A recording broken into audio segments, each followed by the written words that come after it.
Welcome, friends, and thank you for joining us on this urgent broadcast. Today's story begins not with a quiet policy memo or a distant diplomatic dinner, but with a rupture, a crack in the global energy order that Washington never imagined would come from its closest ally. Canada, long treated as the junior partner in North American energy politics, has just signed a sweeping 30-year strategic energy pact with the European Union. And if you listen closely, you can almost hear the panic spreading through America's oil and gas boardrooms. Because this deal doesn't just expand Canada's presence overseas, it threatens to turn U.S. oil and gas into something unthinkable, stranded, unwanted, unsold. So let's slow down for a moment. How did we get here? Why would Canada, the country that historically depended on U.S. refineries, U.S. pipelines, U.S. markets, suddenly pivot across the Atlantic, bypassing the very neighbor that dominates its economy? The answer, ironically, begins in Washington. The U.S., under the banner of national security, imposed new tariffs on Canadian steel, aluminum, and even select energy exports, a move framed as protection but experienced in Ottawa as humiliation. You don't slap tariffs on your closest ally unless you believe they have nowhere else to go. But Canada did have somewhere else to go, and they've just proven it. You see, when a small country is pushed by a giant, it often chooses one of two paths: submission or counter strategy. Canada chose the second. Their response was not loud, not theatrical, not Trump-style chest-pounding. It was quiet, technical, and devastatingly effective. They called it the Atlantic Pivot. The plan: redirect long-term energy investment, LNG terminals, and infrastructure toward Europe, where demand is steady, where long-horizon contracts are coveted, and where decarbonization still requires decades of transition fuels. And Europe, still reeling from its earlier dependence on Russian gas, still desperate to diversify, welcomed Canada with open arms. This new 30-year pact brings Canadian LNG, hydrogen, and critical minerals into European markets at prices and volumes of the U.S. simply can't match. While Washington was busy punishing its neighbor, Brussels was busy courting it. And the result is a geopolitical plot twist. Europe now locks in Canadian supply, while U.S. shale producers, already drowning in debt, already struggling with declining wells, find themselves squeezed out of the very markets they spent years trying to secure. It's not merely competition, it's displacement. Let me tell you why this matters. The U.S. shale industry lives on constant cash flow. Wells dry faster, costs stay high, and profits depend on selling as much as possible as fast as possible. For years, Europe was a backup buyer, a safety valve, a partner that balanced market shocks. But now, Europe doesn't need American gas. It signed with Canada, and that's the point Washington missed. Tariff battles aren't fought in isolation. They trigger counter moves. Canada didn't just retaliate with words. It retaliated by shifting the global energy chessboard. And the irony is heavy.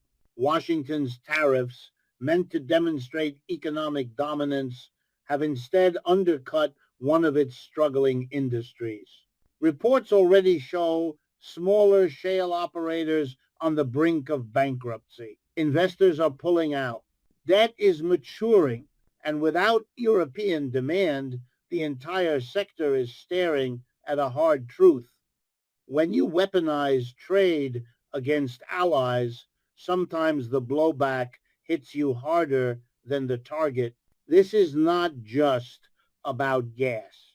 This is about power: who has it, who loses it, and how a supposedly minor country can force a superpower to rethink its assumptions.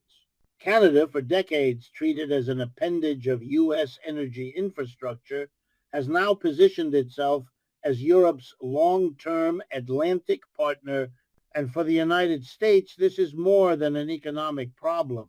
It is a strategic embarrassment. Let's step deeper into the machinery behind this geopolitical shift, because what happened next didn't unfold in silence. It unfolded in boardrooms, in ministerial corridors, in the uneasy language of markets suddenly realizing they misread the map. The U.S. expected Canada to protest, maybe file a complaint, maybe negotiate. What it didn't expect was a structural realignment, the kind of move countries make once in a generation when they finally decide they're done being taken for granted. You see, when Canada and the EU announced their 30-year energy pact, the first tremor didn't hit Washington. It hit Houston. Traders watched LNG futures dip before they even understood why. Analysts scrambled to explain a phenomenon that defied their narratives. American shale, they argued for years, was untouchable, abundant, flexible, indispensable. But Europe's decision told a different story. Flexibility matters, yes, but reliability matters more. And Canada, with its slower decline curves, longer well lifespans, and more predictable regulatory environment, suddenly looked like the stable partner. Let me tell you something that energy insiders know but rarely say out loud. The U.S. shale miracle has always had an expiration date. Shale wells decline fast, sometimes 70% in year one. To maintain production, companies must drill endlessly, borrow endlessly, gamble endlessly. It's capitalism in its most frantic form, efficient on the surface, desperate underneath. For years, Europe helped keep that treadmill spinning. But with the Atlantic pivot, that treadmill is now missing its biggest external buyer. And the moment Europe stepped away, the fragility of U.S. shale wasn't just visible, it was undeniable. Meanwhile, Canada played the long game. Ottawa invested in Atlantic export terminals, negotiated regulatory fast tracks with Newfoundland and Nova Scotia, and built political bridges with Brussels at a moment when Europe's own energy insecurity was at its peak. While the U.S. used tariffs to bully, Canada used diplomacy to diversify, and that contrast, blunt force versus strategic patience, is now reshaping an entire continent's energy future, and Washington knows it. The diplomatic cables describe it as unexpected, concerning, even destabilizing. But the truth is simpler. This is self-inflicted. When you impose tariffs on your closest supplier of steel and energy, you are not protecting national security. You are sabotaging it. You are pushing your neighbor into the arms of your partner across the ocean. And the EU, hungry for alternatives to Russia and unimpressed by Trump's erratic trade threats, gladly opened the door. And here is the irony that history will not forget. The U.S. tariffs meant to protect American industry are now helping to bury it. Bankruptcies among mid-sized shale firms have jumped. Investment funds once flooding Texas and Oklahoma are pulling back, wary of gluts and shrinking export routes. Even large operators, once boasting about energy dominance, now speak in softer tones, acknowledging that the global market has changed and not in their favor. This isn't just a trade dispute. It's a lesson in geopolitical humility.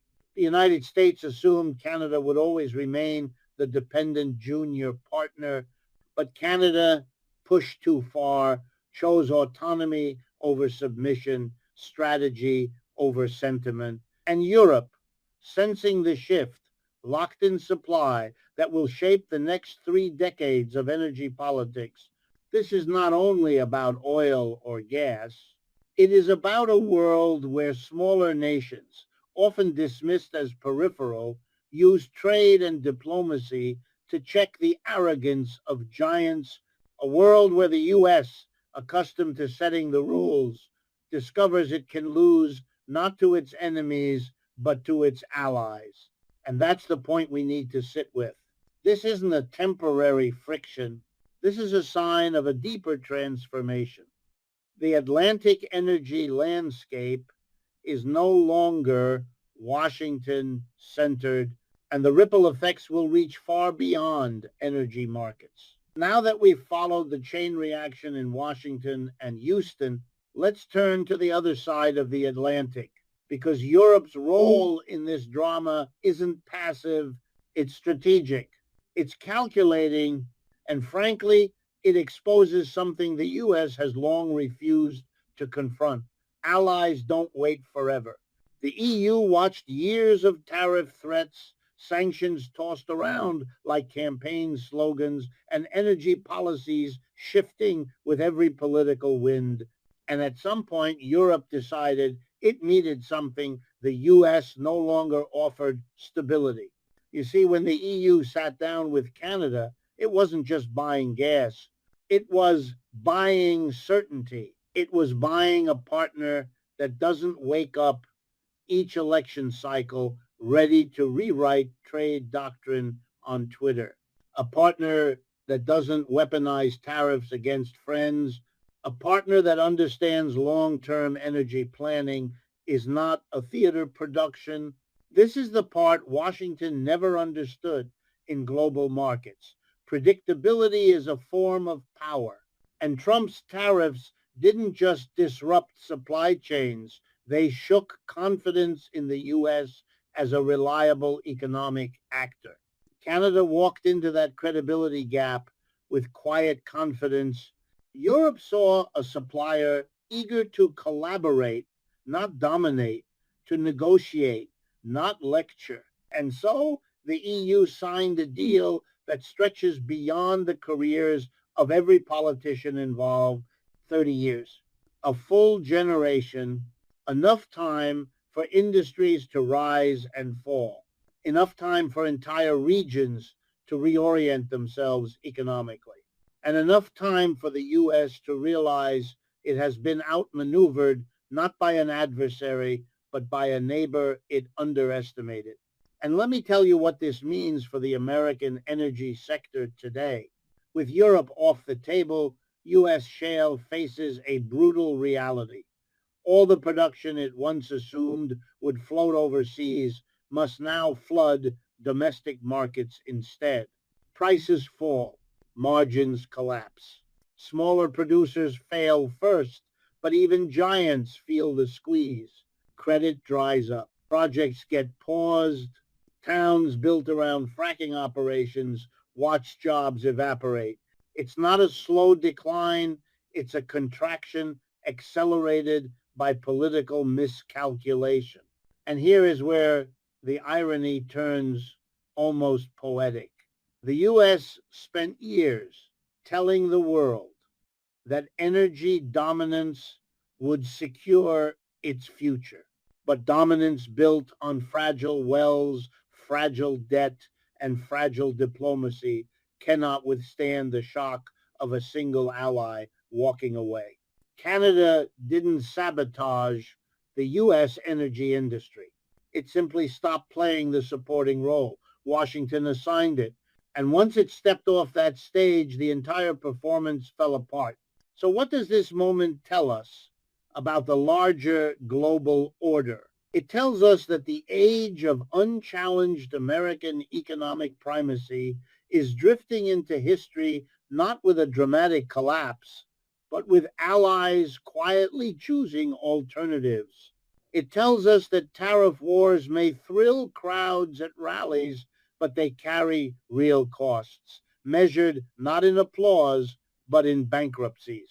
It tells us that smaller nations, when pushed, don't always bend. Sometimes they pivot, and that pivot can reshape continents.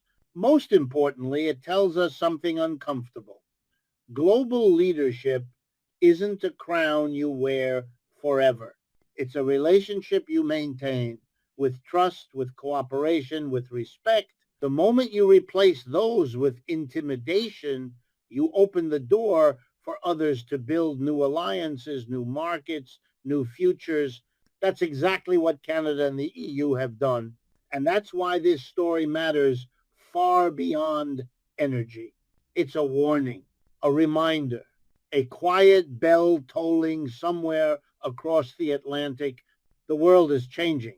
The old hierarchies are fading, and the United States, still clinging to a vision of automatic supremacy, is discovering that even its closest partners are ready to chart a different path.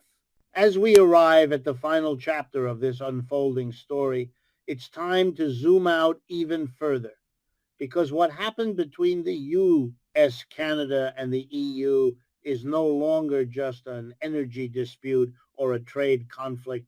It's a window into something much larger, the quiet rearrangement of global power. And like all great historical shifts, it begins not with an explosion, but with a whisper that Washington tried to ignore until the consequences became too loud to dismiss. Let's start with the political fallout. In the United States, leaders scrambled to explain an energy crisis they insisted would never come.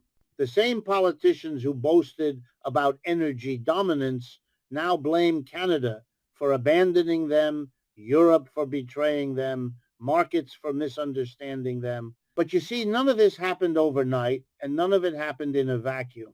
It was years of antagonizing allies, treating trade as a weapon, assuming loyalty as a given. The tariffs on Canadian steel and energy were simply the breaking point the moment Ottawa realized that being treated as a subordinate wasn't a temporary policy, but a structural attitude. And Canada responded not with outrage, but with strategy. That's the part US leaders didn't expect. They assumed Canada would grumble and comply. Instead, Canada built new terminals, negotiated new alliances, and positioned itself as the EU's gateway to Atlantic energy security. A move that took patience, planning, vision. Three things sorely missing from US energy diplomacy in recent years. And when the deal was finally signed, the shock in Washington wasn't just economic, it was psychological.